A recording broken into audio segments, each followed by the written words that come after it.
கர்த்தருடைய பரிசுத்த நாமத்திற்கு மகிமை உண்டாகட்டும்.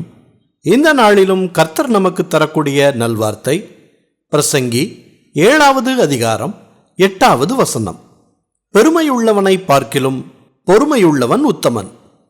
பிரியமானவர்களே, இயேசு கிறிஸ்துவின் சுபாவங்களில் ஒன்று பொறுமையை காத்துக்கொள்வது.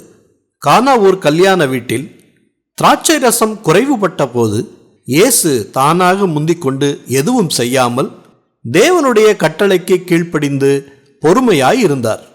தேவனுடைய வேளை வந்தபோது தண்ணீரை திராட்சை ரசமாக மாற்றினார்.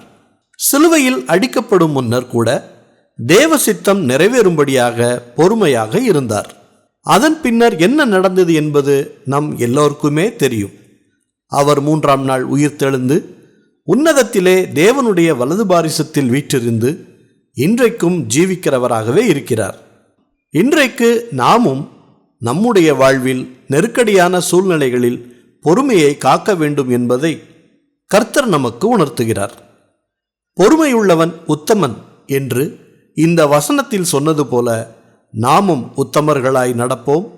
கர்த்தருடைய கிருபையை பெற்றுக்கொள்வோம். ஜெபிப்போமா. நல்ல தகப்பனே, இந்த நல்வார்த்தையை தந்ததற்காக நன்றி செலுத்துகிறோம். இன்றைய நாளிலும் பெருமை உள்ளவர்களுக்கு கர்த்தர் எதிர்த்து நிற்கிறார் என்பதை அறிவோம். நாங்கள் பெருமை உள்ளவர்களாய் இல்லாமல் பொறுமையோடு நடக்க கிருபை தாங்க.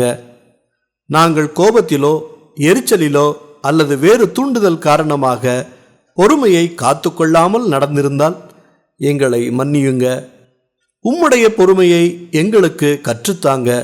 உண்மையும் உத்தமமாக எல்லா காரியங்களிலும் பொறுமையுடன் நடக்க ஞானத்தை தாங்க.